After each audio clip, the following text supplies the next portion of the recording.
Patricia Donaire, congresista de la República, que se ha referido a lo que ha pasado hoy en el Congreso. De hecho, viene del Congreso, y el politólogo muy querido Fernando Tuesta Soldevilla. Gracias a ambos por estar aquí. Que no vengo del Congreso. Que no viene del Congreso. ¿Ah? Hay que siempre poner el parche. Pero Patricia Donaire sí.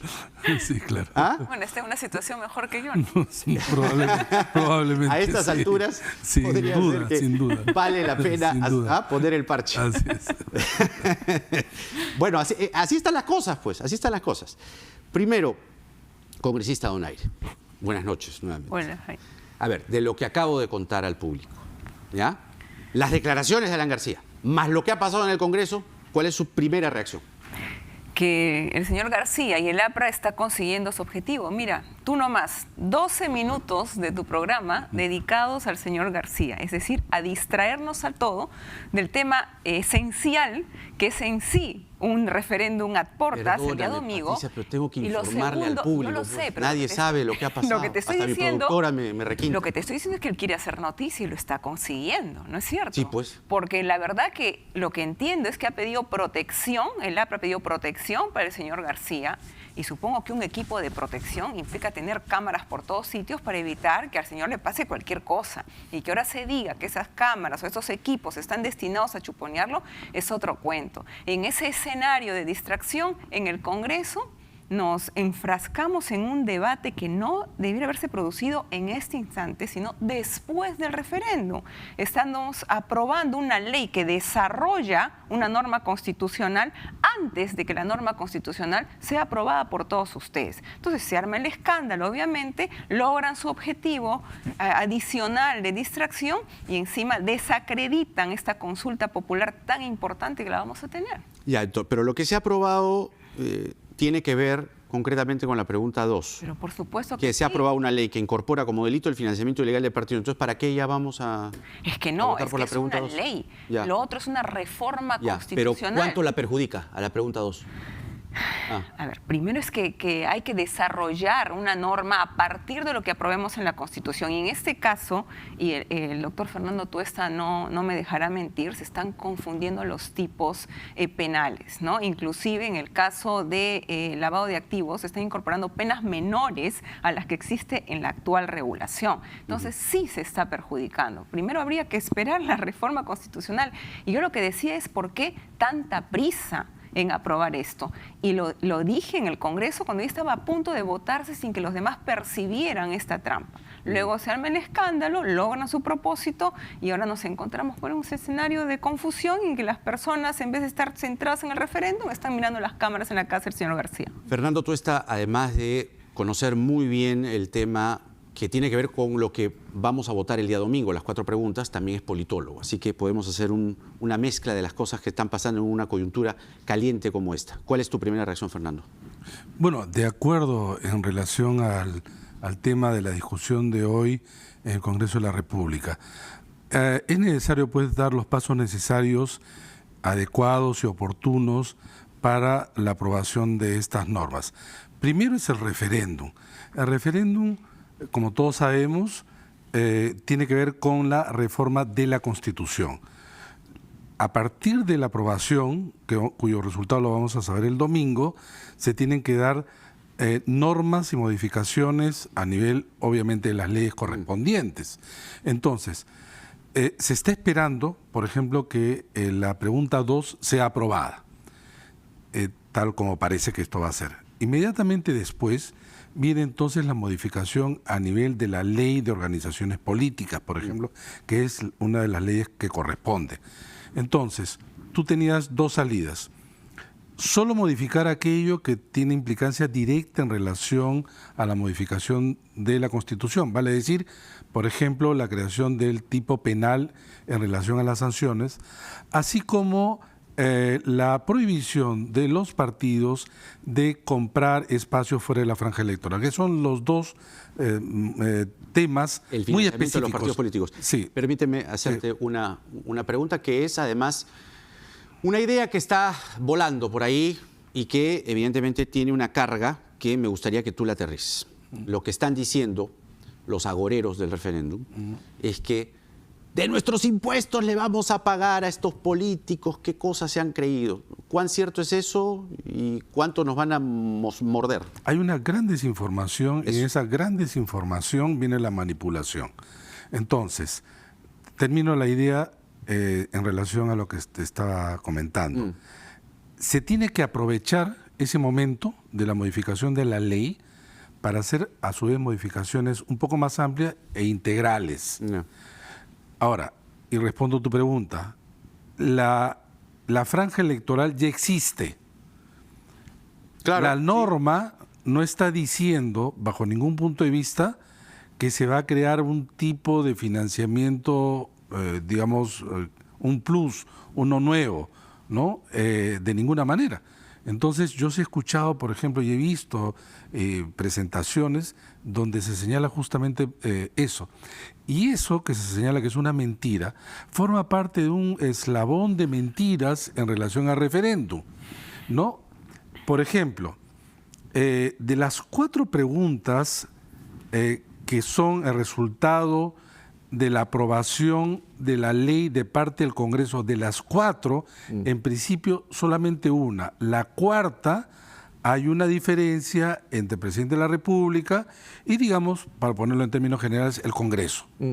Se supone que las otras 3 existe un consenso, a tal punto, pero además, una precisión anterior, ¿quién aprueba esto? El Congreso de la República. Lo ha aprobado con el voto de la mayoría opositora. No, dicen que es el referéndum de Vizcarra. Que Ya, es, pero entonces, por eso aterrizando parte justamente de esta campaña de confusión, es decir, este es el referéndum del presidente. Si fuera así, tendríamos los proyectos que presentó el presidente. Tal cual. Tanto lo han modificado que la cuarta ya la desnaturalizaron y el presidente dijo, yo no estoy de acuerdo con esto. Ahora, una cosa, con esto no estoy diciendo que yo estoy de acuerdo en general con las 4, estoy diciendo simplemente que el Congreso se tomó el tiempo, votó y votó mayoritariamente, aplastantemente en mayoría para aprobar justamente las 4 que están convertidas ahora en preguntas para el día 9. Ahora, sobre la pregunta 4 que se está refiriendo Fernando, tú y Juan Cheput están pidiéndole al TC que suprima algunos artículos, o suprima los artículos que tienen que ver con la cuestión de confianza en el referéndum. Esto en cristiano, para que la gente sepa qué va a votar finalmente el domingo. Es que claro, hay una confusión al respecto, porque se está diciendo que si el tribunal se pronuncia suprimiendo la cuestión de confianza dentro de la reforma constitucional, la pregunta cambiaría. No, la pregunta sigue tal cual, porque la pregunta no se refiere a la cuestión de confianza, sino a si aprueban o no la bicameralidad. Correcto. Entonces, lo que sucede, como bien lo ha dicho Fernando, es que el Congreso aprovechó la reforma de la bicameralidad para también modificar la cuestión de confianza, de tal manera que el presidente del Consejo de Ministros sea el único que pueda plantearla, ya no cualquier otro ministro, y solamente en el supuesto que se traten de políticas de gobierno y no en el caso de leyes o en cualquier momento. El Tribunal Constitucional en una sentencia llegó a interpretar que el presidente del Consejo de Ministros puede usar la cuestión de confianza cuando quiera, sin ninguna restricción. Con esta modificación solamente la podría hacer en ese supuesto, ¿no? En tema de políticas de gobierno. Sí. Y luego el presidente solo podría disolver el Congreso si hay 2 censuras, pero a 2 gabinetes que estén compuestos por ministros nuevos, diferentes, no se repita ni un ministro. Claro. Es decir, bien difícil que lleguemos a esta situación. Entonces, lo que nosotros decíamos es, se está alterando el núcleo duro de la Constitución. ¿Qué es el núcleo duro? Es un conjunto de principios que trascienden a cualquier reforma constitucional y que están presentes en el tiempo y los cuales no se pueden De ahí la alterar. importancia. Entonces, lo que están pidiéndole al TC cambia en algo el sentido concreto que la gente va a tener el domingo en la cédula. Porque el malestar del presidente Vizcarra justamente es que esa cuestión de confianza está ahí, infiltrada. Pero si el Tribunal Constitucional dice no, esa cuestión de confianza no va ahí, la bicameralidad queda tal cual pura en su sentido natural. Entonces, obviamente que la respuesta o la orientación debería ser distinta, porque todos apuntamos a un Congreso, entre comillas, mejor, Sí, con pues. unas 2 cámaras, en la que una sola cámara, que hasta el momento no nos ha dado resultado, porque todo se aprueba en pellones, tenga una segunda cámara que diga, un momentito, enfríense, acá lo vamos a revisar y vamos a sacar mejor las cosas. Claro, ¿no? pero eso se desnaturalizó. Entonces, de lo que dice Patricia, si el TC se pronuncia en uno u otro sentido, ¿qué va a pasar con la pregunta 4 para ti? No, la pregunta, como ha señalado Patricia, no el se proyecto, modifica. perdón, el proyecto. O sea, el proyecto que tiene que aprobar la gente, la reforma constitucional. No, si es que obviamente el TC se pronuncia, creo que ya a estas alturas es un tanto difícil, ¿no? Eso Pero voy, digamos, tendría que ser ¿cuánto? ¿Mañana? sí, pero además hay diferentes pasos. Se pronuncia el TC, el presidente de la República, que es un personaje principal porque mucha gente está observando qué va a decir él o qué puede orientar el voto. Si es que el presidente de la República se pronuncia y dice, bueno, quedo satisfecho con el pronunciamiento del TC y por lo tanto creo que están saldadas las dificultades. Ya. Y por lo tanto habría que votar por el sí, y si la gente el día domingo lo sigue. Pero sería pues una cosa de Yo lo veo, última yo hora, ¿no? lo creo complicado, porque en realidad hay desinterés también de parte de la gente, confusión y desinformación. Entre otras razones, porque claro, la coyuntura ha sido básicamente centrada en temas de investigación, los procesos judiciales, etcétera. En segundo lugar, porque es cierto también que cada pregunta es una pregunta tema, ¿no? No son preguntas que se entrelazan entre sí sobre un gran tema. Y en tercer lugar, porque creo que nos estamos inclinando a esta suerte de impedir que los políticos hagan política. ¿En qué sentido? Le dices al presidente, tú no debes hacer campaña, los congresistas tampoco. Entonces no hay campaña. ¿O hay campaña? Yo esperaba ver comandos de campaña del sí, comandos de campaña del no. Pero ¿sabes? Lo que dificulta también este tipo de situaciones es que se trata en realidad de 4 referéndums simultáneos. Correcto. Porque cada pregunta es independiente una de otra. Entonces una tiene que ver Consejo Nacional de Magistratura, financiamiento, bicameralidad, no reelección, son cosas distintas. Pero además se supone que, repito, de las 4, 3 todo el mundo está de acuerdo. Entonces, ¿qué campaña vas a hacer supuestamente por las 3 primeras? Y si no hay diferencia, aparentemente, porque cuando tú ves redes sociales, campañas soterradas donde te están diciendo marca el no en las 4, Así es. tú dices, bueno, ¿y cómo sale esto de no en las 4? Lo que te están diciendo es, ya no importa la pregunta individual, lo que importa, dice, es que este referéndum ha sido impuesto y por lo tanto hay que oponernos a ellos. ¿Qué significaría oponernos a las 4? Que se mantenga el Consejo Nacional de la Magistratura tal cual. 1. 2, que no se modifique nada en relación al financiamiento de las campañas. 3, reelección inmediata. 4, unicameralidad. Es decir, el status quo. Claro. El status quo. Claro. Y entonces quienes se han esforzado por el lado del Ejecutivo en proponer estas reformas, pero también por el lado del Parlamento, que creo que en algunas modificaciones ha acertado, yo creo que ha superado incluso la propuesta del Ejecutivo en la número 2, creo que ha incorporado figuras interesantes. Bueno, todo eso se va al lado, ¿no? Y entonces, repito, esta suerte de campaña, que esta es una manipulación, y he visto incluso campaña diciendo que con el referéndum se va, por ejemplo, dar derechos a los LGTBI, que en realidad están a favor del aborto. Cantidad de mentiras por redes sociales tú ves, de verdad, llena de desinformación. Desinformación. Y por lo tanto dice, ya no importa la pregunta, vota no todo.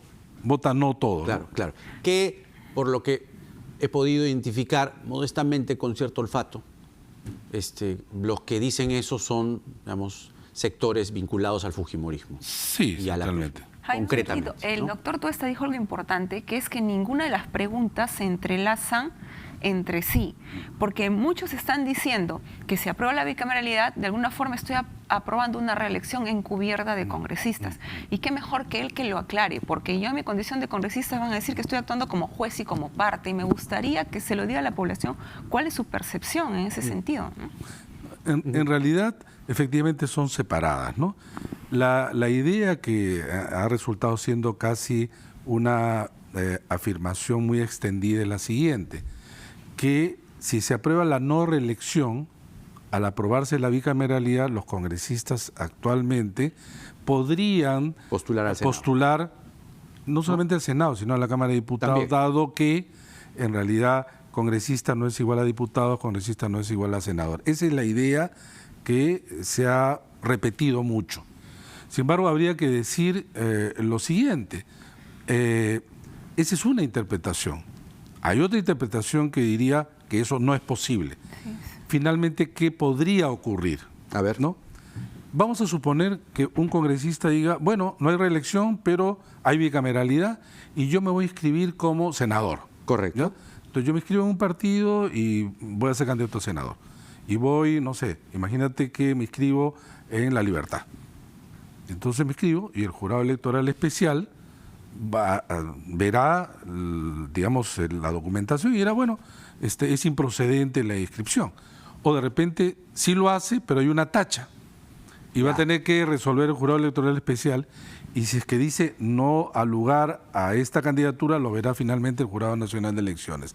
Pero lo que quiero decir es que no es de una naturaleza tan afirmativa y contundente al decir que la no reelección se puede estar compensada con la bicameralidad y por lo tanto la gente no debe votar por la bicameralidad. Ese es un fraseo que se ha usado mucho. Totalmente, totalmente, sí, por distintos grupos. Incluso la interpretación va más allá, que cuando el presidente Vizcarra inicialmente, antes de la convocatoria oficial, poco antes, se pronuncia, ¿no? Y dice sí, sí, sí, no, era justamente por este fraseo que tú acabas de hacer. No, en realidad el presidente, que dicho sea de paso también tardó en pronunciarse en contra, lo que dice es desnaturaliza sobre todo por el tema de cuestión de confianza, como Patricia acaba de señalar. Así es. Porque en realidad ese es el punto que efectivamente lo desnaturaliza.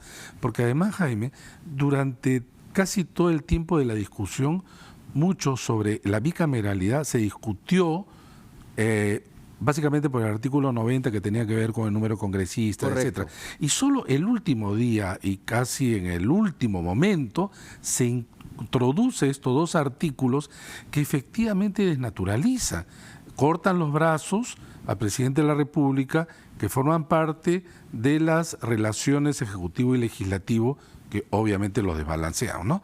Y entonces, claro, el presidente se siente afectado y por lo tanto va a decir, ya no quiero yo ese tipo de reforma sobre la bicameralidad. A ver, yo hace varios días tenía, digamos, la inquietud de hacerte esta pregunta, pues porque además eres congresista. ¿Cómo te sientes con la pregunta 3? Porque la pregunta 3 creo que hay un consenso unánime que a mi juicio, sobre la no reelección, ¿no?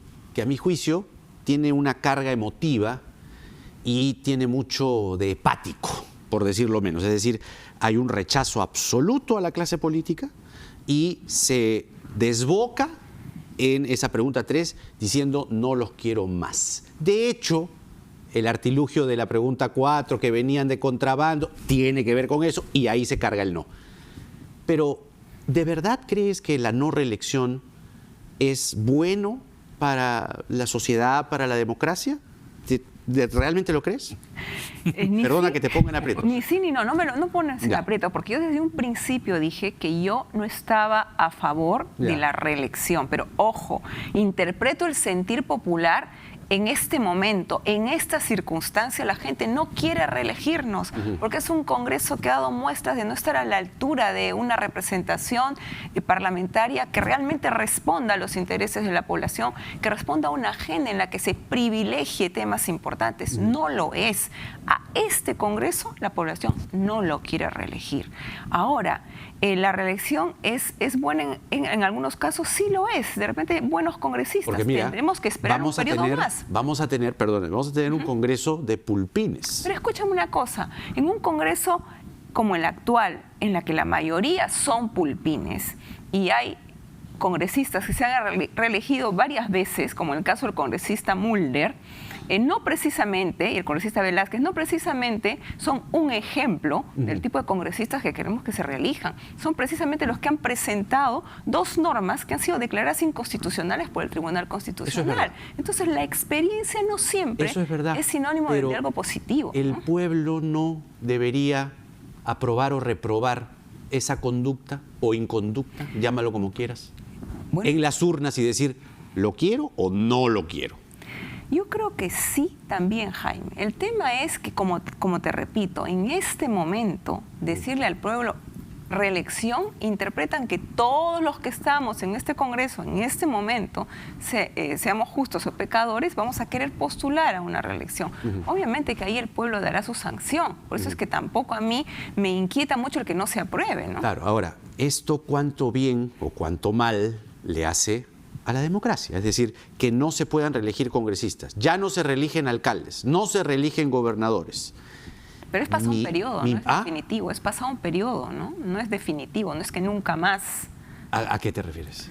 A que no es, la prohibición es a la reelección inmediata. Inmediata, claro, pero vamos a tener un Congreso... No, yo estoy a favor de la reelección inmediata de parlamentarios, como ocurre en todas las democracias. Estoy a favor, como hay en toda América Latina, salvo Costa Rica, en toda la región hay reelección inmediata de parlamentarios. Tú lo has señalado ahora. El problema es que esta no reelección le sustrae al elector la posibilidad de hacer uso instrumental del voto en el sentido del premio o el castigo. Si yo voté por un parlamentario que al final me decepciona y va a la reelección, yo no le doy mi voto y lo castigo. Claro. Pero si es que ha actuado bien, yo lo premio, ¿no?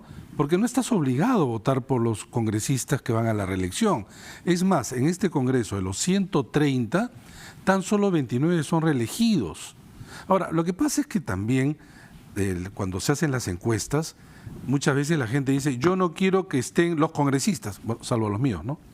Claro. Y al revés, ¿no? En distintos, haciendo el carrusel, resulta que no quiere que estén los otros. Pero yo sí creo que los congresistas requieren periodos parlamentarios para mejorar. Algunos que no mejoran, probablemente empeoran. Pero es cierto que como cualquier trabajo y especialidad, el tiempo es importante, claro, y la experiencia también. Claro. Patricia Donaire y Fernando Tuesta. Bueno, así estamos y así nos vamos al domingo 9, que la gente tendrá que votar y tendrá que responder esas 4 preguntas. Personalmente creo que la reelección es necesaria. Perdóname que discrepemos esta noche. O sea, yo pienso que la reelección sí debería ocurrir con alcaldes distritales, debería ocurrir con alcaldes provinciales, debería ocurrir con consejeros, con gobernadores y, perdón por la mala palabra, hasta el presidente. Porque es que es una mala palabra decir que el presidente se reelija. Fujimori nos dejó enfermos. Sí.